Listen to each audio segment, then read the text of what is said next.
অপরাধ লুকোতেই ট্রেনের টিকিট, এই প্রশ্ন উঠছে কৃষ্ণনগরে ছাত্রী খুনের ঘটনায়। অভিযুক্তের মোবাইল উদ্ধার দেশরাজের নয়া সিম সহ মোবাইল। বরাকরের লছিপুরে এক ব্যক্তির থেকে উদ্ধার। কৃষ্ণনগরে খুনের পর হাওড়া থেকে দুন এক্সপ্রেসে বরাকর, আর বরাকর থেকে ফের আসানসোল ফিরে ট্রেনে দেশরাজ। আসানসোল থেকে বাগ এক্সপ্রেসে উত্তরপ্রদেশ রওনা। ফেলে দেওয়া ফোন কুড়িয়ে পাওয়া গেল। কথা বলবো, প্রতিনিধি সমীর রুদ্র রয়েছেন সঙ্গে। সমীর, উদ্ধার হওয়া এই ফোন থেকে এই খুনের সম্পর্কিত কোনো তথ্য পাওয়া সম্ভব? কি বলছে পুলিশ? পুলিশকে ঘোল খাওয়াতে রীতিমতো ছক কষে নেমেছিল কিন্তু দেশরাজ সিং। কারণ সে যে কৃষ্ণনগরে আসছে সেটা প্রমাণ করার জন্য আগেই টিকিট কেটেছিল, যাতে প্রমাণ হয় যে উত্তরপ্রদেশে রওনা দিয়েছে। এর পাশাপাশি যে ব্যবহার করার সিম সেটা সুইচ অফ করে দিয়েছিল, অন্য সিম ধরেছিল। এবং যখন খুনের পরে তার বাবা এবং ভাই দেখে ফেলে, যখন বোঝা যায় যে খুন দেশরাজি করেছে, তখন নিজেকে বাঁচানোর জন্য সে যখন পালিয়ে যায়, প্রথমে হাওড়া স্টেশনে যায়, সেখান থেকে ট্রেনে চেপে রওনা দেয় বরাকর। এবং বরাকরে গিয়ে স্টেশনের মধ্যে কিছু জনবহুল এলাকায় তার মোবাইলকে ফেলে রেখে দেয় এবং সুইচ অফ না করে। উদ্দেশ্য কি? যদি কোনো ব্যক্তি মোবাইলটা কুড়িয়ে পায়, সে যখন মোবাইলটা বাড়িতে নিয়ে যাবে বা বিভিন্ন জায়গায় ঘোরাঘুরি করবে, পুলিশ টাওয়ার লোকেশন জেনে সেই ব্যক্তির পিছনে খোঁজাখুঁজি করবে, ভাববে যে এই হয়তো দেশরাজ সিং, এবং পুলিশকে বিভ্রান্ত করার সক্ষম ছিল। এবং সেই ফাঁকে কিন্তু বরাকর থেকে পুনরায় আসানসোল ফিরে আসে এবং রাত 1:30 ট্রেনে চেপে সে উত্তরপ্রদেশ থেকে রওনা দেয়। পুলিশ প্রথমে কিন্তু মোবাইলের টাওয়ার লোকেশন ধরেই বরাকরে খোঁজাখুঁজি করে, ভেবেছিল বরাকরে হয়তো দেশরাজ আছে, তখন তার মোবাইলে টাওয়ার হাতে দরকারে পাইনি। যখন মোবাইল উদ্ধার হয়, যারা যাচ্ছে সেটা অন্য ব্যক্তির কাছ থেকে মোবাইলটা উদ্ধার হয়। সুমেলা, ওকে।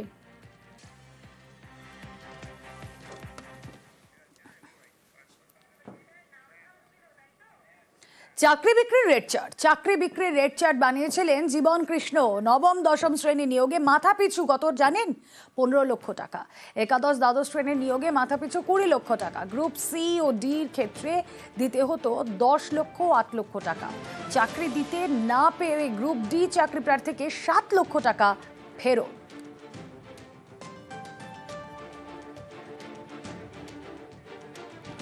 আর এদিকে জটিলতা এড়াতে ধাপে ধাপে টাকাও দিয়েছে জীবন কৃষ্ণ। আইনি জটিলতা এড়াতে পাটে পাটে টাকা নিত জীবন কৃষ্ণ। কিছু টাকা ব্যাংক আর বাকি টাকা ক্যাশে নিত জীবন কৃষ্ণ। ব্যাংকে বড় অ্যামাউন্ট নেওয়ার ক্ষেত্রে ইনস্টলমেন্টে নিত টাকা। জীবন কৃষ্ণকে জিজ্ঞাসাবাদের পর ইডির হাতে সেই টাকা লেনদেন তথ্য।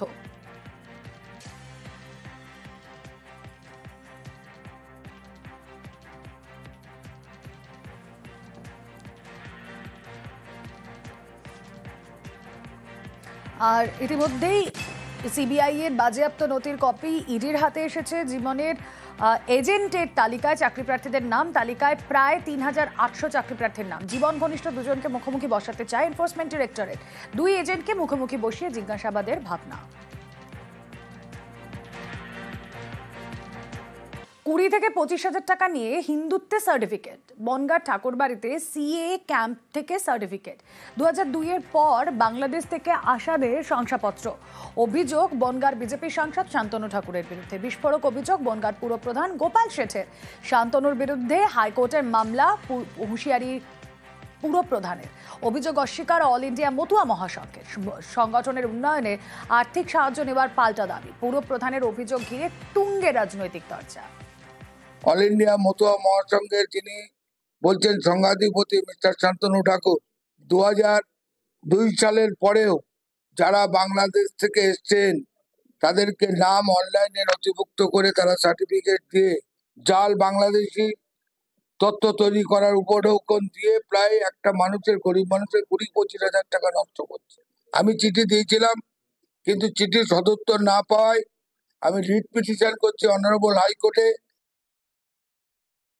আমরা কোনো আইনতভাবে অপরাধ করে থাকি, অবশ্যই কেন্দ্র সরকার সে ব্যবস্থা নেবেন।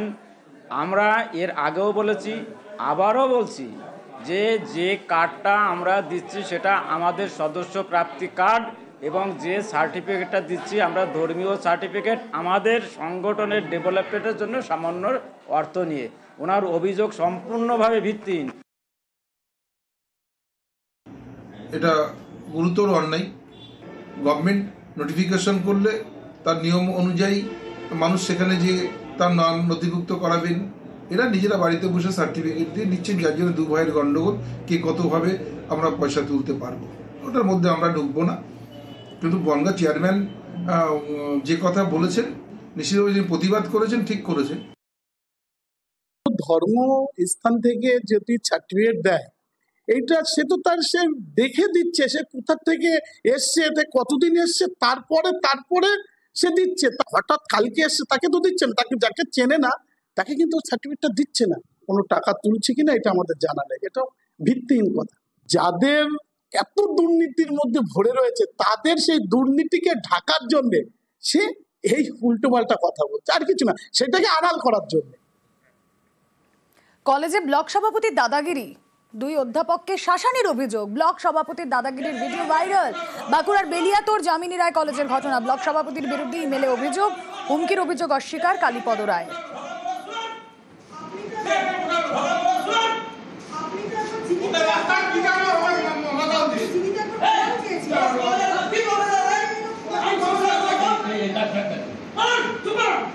ভিডিওটা ফেসবুকে ভাইরাল হতে দেখেছি, সেখানে আমাদের উদ্দেশ্য করেই 2 নেতা কালী মুখার্জি এবং জয়ন্ত দাস আমাদের উদ্দেশ্যে বলে যে লোকাল মাতালদের দিয়ে আমাদের মার্ডার করিয়ে দেবে।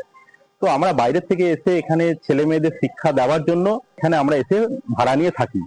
তো আমাদের ওপরে এইরকম ভাবে যদি আক্রমণ হয়, স্থানীয় মাতালদের দিয়ে যদি আক্রমণ করানো হয়, তাহলে আমাদের সিকিউরিটি, আমাদের যে ফ্যামিলি রয়েছে তাদের দায়বদ্ধতা কে নেবে? প্রশাসনকে আমরা এই বিষয়ে একটা মেল মারফত জানিয়েছি। আমরা যখন লিখিত দিতে যাই স্থানীয় প্রশাসন নেয়নি। এসপি অফিস এবং এমনকি কোর্টের দ্বারস্থ হই, তখন সেটাকে তারা এফআইআর হিসেবে নেয় এবং তার কোনো প্রতিক্রিয়া হয়নি এবং কোনো স্টেপও নেওয়া হয়নি।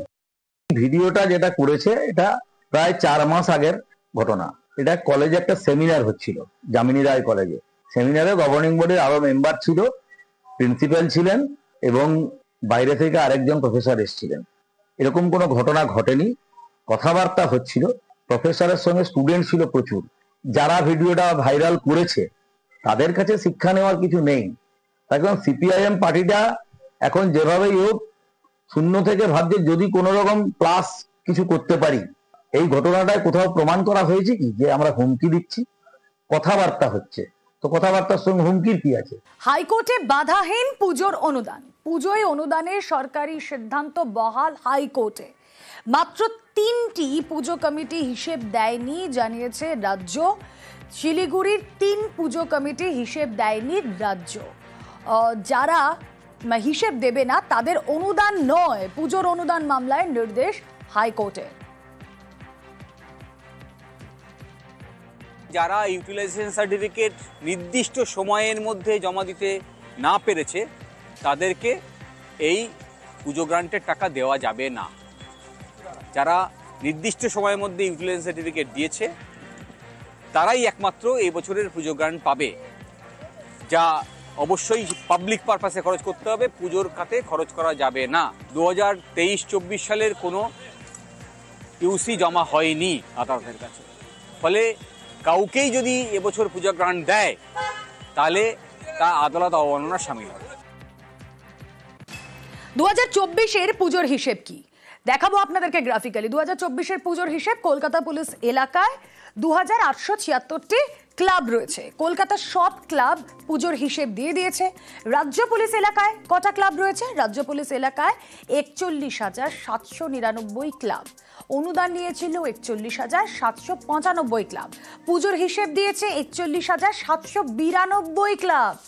শিলিগুড়ি পুলিশ এলাকার 3টি ক্লাব, তারা হিসেব দেয়নি। 2024-এর পুজোর হিসেব দেয়নি শিলিগুড়ির 3টি পুজো কমিটি। কথা বলবো, প্রতিনিধি পার্থ রয়েছেন আমাদের সঙ্গে। পার্থ, 2024-এর হিসেব এখনো দেওয়া গেল না কেন শিলিগুড়ির এই 3টে পুজো কমিটির তরফে?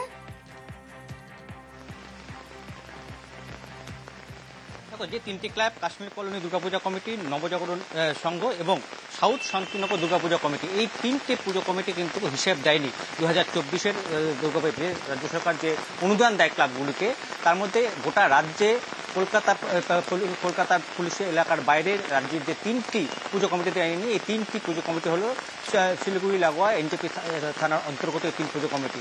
তাদের সঙ্গে আমরা যোগাযোগ করি। কাশ্মীর কলোনি দুর্গাপূজা কমিটির যারা পুজো উদ্যোক্তা তাদের কথায় যে গতকালই তাদেরকে নোটিশ দেওয়া হয় এনজিপি থানা থেকে যে হিসেব না দেওয়ার জন্য, এবং তারপরে কিন্তু গতকাল তারা তার হিসেব শিলিগুড়ি পুলিশ কমিশনারেটে জমা দেয়।